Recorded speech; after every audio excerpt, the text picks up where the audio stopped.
ಎಲ್ಲರಿಗೂ ನಮಸ್ಕಾರ. ATV Karnataka YouTube ಚಾನಲ್ಗೆ ತಮಗೆಲ್ಲರಿಗೂ ಕೂಡ ಪ್ರೀತಿಯ ಸ್ವಾಗತ. ಕಟಕ ರಾಶಿಯ ಮೇ ತಿಂಗಳ 2025ನೇ ವರ್ಷದ ಮಾಸ ಭವಿಷ್ಯ ಹೇಗಿದೆ, ಕಟಕ ರಾಶಿಯವರಿಗೆ ಮೇ ತಿಂಗಳಲ್ಲಿ ಯಾವೆಲ್ಲ ಶುಭ ಫಲಗಳು ಬರಲಿದೆ, ಅಶುಭ ಫಲಗಳು ಸಂಭವಿಸಲಿದೆ, ಆ ಅಶುಭ ಫಲಗಳಿಗೆ ಪರಿಹಾರಗಳೇನು, ಕಟಕ ರಾಶಿಯವರಿಗೆ ಮೇ ತಿಂಗಳಲ್ಲಿ 75% ಅದ್ಭುತವಾಗಿರುತ್ತೆ, ಒಂದು 25% ಅಶುಭ ಫಲಗಳು ಇದೆ. ಹಾಗಾದರೆ ಅದರ ಬಗ್ಗೆ ಸಂಪೂರ್ಣವಾಗಿ ಈ ವಿಡಿಯೋದಲ್ಲಿ ನೋಡೋಣ. ಈ ವಿಡಿಯೋನ ಸ್ಕಿಪ್ ಮಾಡದೆ ಕೊನೆವರೆಗೂ ನೋಡಿ, ಆಗ ಮಾತ್ರ ಸಂಪೂರ್ಣವಾದಂತಹ ಮಾಹಿತಿ ನಿಮಗೆ ಬಂದು ಸೇರುತ್ತೆ. ಅದಕ್ಕೂ ಮುನ್ನ ನೀವೇನಾದರೂ ಕಟಕ ರಾಶಿಯವರಾಗಿದ್ದರೆ, ದೇವರು ಮತ್ತು ಜ್ಯೋತಿಷ್ಯ ಶಾಸ್ತ್ರವನ್ನು ನಂಬುವುದಾದರೆ ಈ ವಿಡಿಯೋಗೆ ಈಗಲೇ ಒಂದು ಲೈಕ್ ಕೊಡಿ ಮತ್ತು ತಪ್ಪದೇ ನಮ್ಮ ATV ಕರ್ನಾಟಕ ಯೂಟ್ಯೂಬ್ ಚಾನಲನ್ನು ಸಬ್ಸ್ಕ್ರೈಬ್ ಮಾಡ್ಕೊಳ್ಳಿ ಹಾಗೂ ಈ ವಿಡಿಯೋನ ಎಲ್ಲರಿಗೂ ಕೂಡ ಶೇರ್ ಮಾಡಿ. ಕಟಕ ರಾಶಿಯವರ ಮೇ ತಿಂಗಳ 2025ನೇ ವರ್ಷದ ಗೋಚಾರ ಫಲದಲ್ಲಿ ಶುಭ ಫಲಗಳ ಬಗ್ಗೆ ಚರ್ಚೆ ಮಾಡೋಣ. ಕಟಕ ರಾಶಿಯಲ್ಲಿ ಕುಜ ಗ್ರಹ ಇರೋದ್ರಿಂದ ಹಾಗೂ ತುಂಬಾ ಗ್ರಹಗಳ ಬಲ ಇರೋದ್ರಿಂದ ಮೇ ತಿಂಗಳಲ್ಲಿ ಕಟಕ ರಾಶಿಯವರಿಗೆ ತುಂಬಾನೇ ಒಳಿತಾಗುತ್ತೆ. ತುಂಬಾ ಗ್ರಹಗಳ ಬಲ ಕಟಕ ರಾಶಿಯವರಿಗೆ ಇರೋದ್ರಿಂದ ಈ ತಿಂಗಳಲ್ಲಿ ಖಂಡಿತವಾಗಿಯೂ ಕೂಡ ನೀವು ಸಾಕಷ್ಟು ಒಳ್ಳೆಯದ ಫಲವನ್ನೇ ಪಡೆದುಕೊಳ್ತೀರಾ. ನೀವು ಏನೇ ಒಂದು ಕೆಲಸ ಮಾಡ್ತಿದ್ರು ಕೂಡ ಅದರಲ್ಲಿ ಸಕ್ಸಸ್ ಅನ್ನೋದನ್ನ ಕಾಣ್ತೀರಾ. ಏನೇ ಒಂದು ಶುರು ಮಾಡ್ಕೋಬೇಕು ಅಂತ ಅನ್ಕೊಂಡಿದ್ರು ಕೂಡ ಅದು ಬಿಸ್ನೆಸ್ಸೇ ಆಗಲಿ ಅಥವಾ ಏನೇ ಒಂದು ವ್ಯವಹಾರನೇ ಆಗಿರಲಿ ಅದನ್ನು ನೀವು ಸಂಪೂರ್ಣವಾಗಿ ಪೂರ್ಣ ಮಾಡ್ತೀರಾ ಅಂತಾನೆ ಹೇಳ್ಬಹುದು. ಇನ್ನು ಭಾಗ್ಯಸ್ಥಾನದಲ್ಲಿ ಶುಕ್ರ ಇರೋದ್ರಿಂದ ಭೂಮಿ ಕೊಳ್ಳುವಂತಹ ಯೋಗ ಈ ರಾಶಿಯವರಿಗೆ ಎದುರಾಗುತ್ತೆ.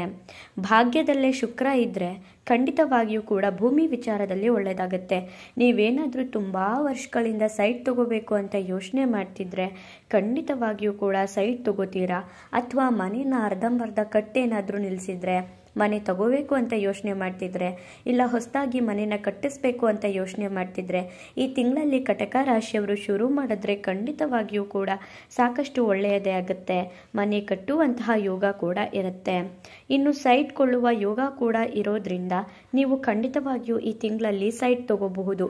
ಇನ್ನು ಭೂಮಿ ವಿಚಾರದಲ್ಲಿ ಯಾವುದೇ ರೀತಿಯಾದಂತಹ ಕೆಲಸ ಮಾಡ್ತೀರಿ, ಕೊಂಡು ಮಾರೋದು, ರಿಯಲ್ ಎಸ್ಟೇಟ್ ಕೆಲಸ ಮಾಡೋದು, ಈ ರೀತಿಯಾಗಿ ಏನೇ ಒಂದು ಕೆಲಸ ಮಾಡ್ತಿದ್ರು ಕೂಡ ಭೂಮಿ ವಿಚಾರದಲ್ಲಿ ಖಂಡಿತವಾಗಿಯೂ ಕೂಡ ಅಂಥವರಿಗೆ ಇದು ಲಾಭದಾಯಕವಾದಂತಹ ಮಾಸ ಅಂತ ಹೇಳಿದರೆ ತಪ್ಪಾಗಲ್ಲ. ಇನ್ನು ಬಂಗಾರ ಹಾಗೂ ಮನೆಗೆ ಅಮೂಲ್ಯವಾದ ವಸ್ತುಗಳನ್ನು ಖರೀದಿಸುವಂತಹ ಅವಕಾಶ ಎದುರಾಗುತ್ತೆ. ಮೇ ತಿಂಗಳಲ್ಲಿ ನೀವು ಬಂಗಾರ ತಗೋಬೇಕು ಅಂತ ಏನಾದರೂ ಪ್ಲಾನ್ ಮಾಡ್ತಿದ್ರೆ ಖಂಡಿತವಾಗಿಯೂ ತಗೋಬಹುದು. ಇಲ್ಲ ಮನೆಗೆ ಏನಾದರೂ ತರಬೇಕು ಅಂತ ಏನಾದರೂ ಯೋಚನೆ ಮಾಡ್ತಿದ್ರೆ ಅದು ವಾಹನನೇ ಆಗಿರಲಿ, ಫರ್ನಿಚರ್ಸೇ ಆಗಿರಲಿ, ಏನೇ ಒಂದು ಆಗಿರಲಿ ಅಮೂಲ್ಯವಾದಂಥ ವಸ್ತುನ ನೀವು ಖರೀದಿ ಮಾಡ್ತೀರಾ.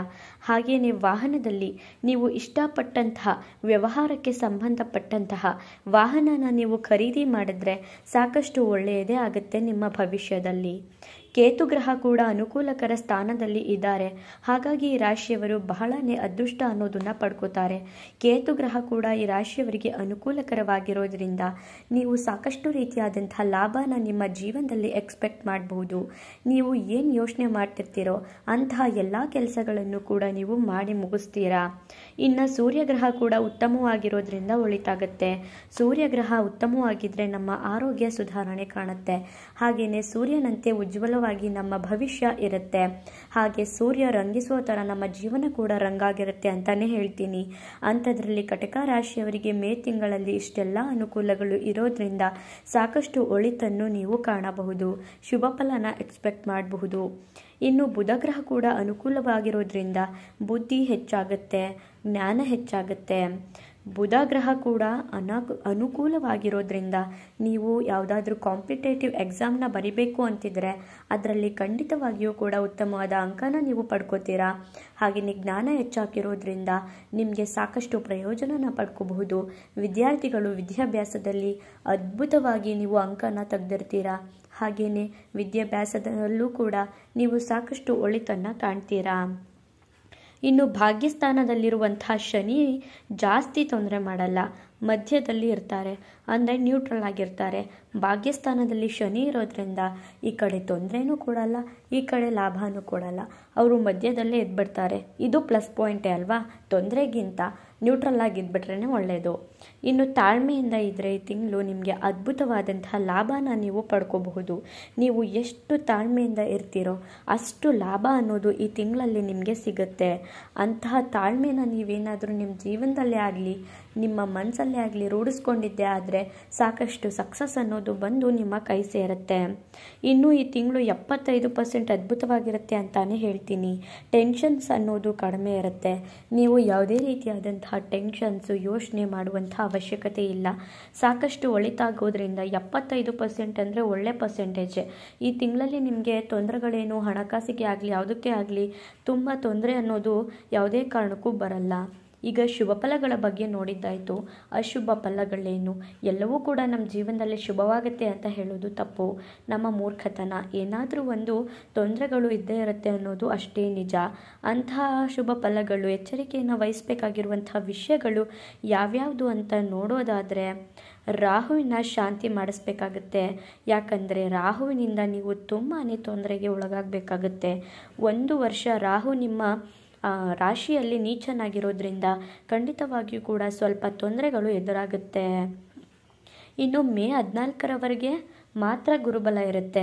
ಮೇ 14ನೇ ತಾರೀಕು ವೃಷಭ ರಾಶಿಯಿಂದ ಮಿಥುನ ರಾಶಿಗೆ ಈ ಗುರುಗ್ರಹ ಸಂಚಾರ ಮಾಡ್ತಿರೋದ್ರಿಂದ ನಿಮಗೂ ಕೂಡ ಕಟಕ ರಾಶಿಯವರಿಗೆ ಗುರುಬಲ ಅನ್ನೋದು ಇರೋದಿಲ್ಲ. 1 ವರ್ಷ ರಾಹು ಬಲವೂ ಕೂಡ ಇರೋದಿಲ್ಲ, ಜೊತೆಗೆ ಗುರುವಿನ ಬಲ ಕೂಡ ಇಲ್ಲದೆ ಇರೋದ್ರಿಂದ ನೀವು ಸ್ವಲ್ಪ ಮಟ್ಟಿನ ತೊಂದರೆ ಅಂತೂ ಅನುಭವಿಸ್ಬೇಕಾಗುತ್ತೆ. ಹಾಗಾಗಿ ಖಂಡಿತವಾಗಿಯೂ ಕೂಡ ನೀವು ರಾಹುವಿನ ಶಾಂತಿನ ಮಾಡಿಸ್ಲೇಬೇಕಾಗುತ್ತೆ. ಇಲ್ಲ ಅಂದರೆ ಸಾಕಷ್ಟು ರೀತಿಯಾದಂತಹ ಸಮಸ್ಯೆಗಳು ಬಂದೇ ಬರುತ್ತೆ. ಇನ್ನು ಕುಜಗ್ರಹನಿಂದ ಆರ್ಥಿಕವಾಗಿ ನಷ್ಟಗಳು ಬರಬಹುದು. ಈಗ ಗುರುಬಲ ಇಲ್ಲ ಅಂದರೆ ಆರೋಗ್ಯದಲ್ಲಿ ತೊಂದರೆಗಳು, ಈ ರೀತಿಯಾಗಿ ನಾವು ಸಮಸ್ಯೆನ ಅನುಭವಿಸ್ಬೇಕಾಗುತ್ತೆ. ಕುಜಗ್ರಹನಿಂದಲೂ ಕೂಡ ಆರ್ಥಿಕ ಸಂಕಷ್ಟ ಎದುರಾದಾಗ ನೀವು ಸಣ್ಣ ಪುಟ್ಟ ಆರೋಗ್ಯ ಸಮಸ್ಯೆ ಬಂದಿದ ತಕ್ಷಣವೇ ನೀವು ಆಸ್ಪತ್ರೆಗಳಿಗೆ ತೋರಿಸ್ಕೊಳ್ಳೋದು, ಈ ರೀತಿಯಾಗಿ ಮಾಡಿಕೊಂಡ್ರೆ ನಿಮಗಿರುವಂತಹ ಆರೋಗ್ಯ ಸಮಸ್ಯೆಗಳು ಕೂಡ ಸುಧಾರಣೆಗೊಳ್ಳುತ್ತೆ.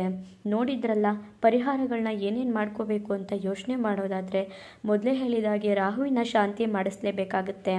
ವಿಘ್ನ ವಿನಾಶಕನಾದ ಗಣಪತಿಯ ಆರಾಧನೆ ಮಾಡಿದ್ರೆ ಒಳ್ಳೆಯದು. ಹಾಗೆ ಅಷ್ಟಲಕ್ಷ್ಮಿ ಸ್ತೋತ್ರನ ಪಠನೆ ಮಾಡಬೇಕಾಗುತ್ತೆ. ಹಾಗೆಯೇ ಲಕ್ಷ್ಮೀ ಸಹಸ್ರನಾಮ ಓದಬೇಕಾಗುತ್ತೆ.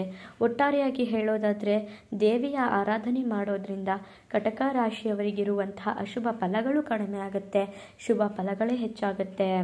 ನೋಡಿದ್ರಲ್ಲ, ಎಚ್ಚರಿಕೆಯನ್ನು ವಹಿಸಬೇಕಾಗಿರುವಂತಹ ಈ 4 ಅಂಶಗಳನ್ನ ನೀವು ಕರೆಕ್ಟಾಗಿ ನಿಮ್ಮ ಜೀವನದಲ್ಲಿ ನೀವು ಸರಿ ಮಾಡಿಕೊಂಡದ್ದು ಹೋಗಿದ್ದೇ ಆದರೆ, ಜೊತೆಗೆ ತಾಳ್ಮೆಯಿಂದ ಇದ್ದಿದ್ದೇ ಆದರೆ ನಿಮಗೆ ಎಲ್ಲವೂ ಕೂಡ ಪ್ಲಸ್ ಪಾಯಿಂಟೇ ಇರುತ್ತೆ, ಶುಭ ಫಲಗಳೇ ನಿಮಗೆ ಬರುತ್ತೆ.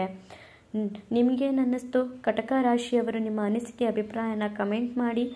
ನಿಮಗಿರುವಂತಹ ಶುಭ ಫಲಗಳು ಕಡಿಮೆ ಆಗಲಿ, ಶುಭ ಫಲಗಳೇ ಹೆಚ್ಚಾಗಲಿ ಅಂತ ಭಗವಂತನ ಹತ್ರ ಪ್ರಾರ್ಥಿಸ್ತೀನಿ. ಹಾಗೆ ನಿಮ್ಮ ಇಷ್ಟ ದೇವರ ಹೆಸರನ್ನು ಕಮೆಂಟ್ ಮಾಡಿ.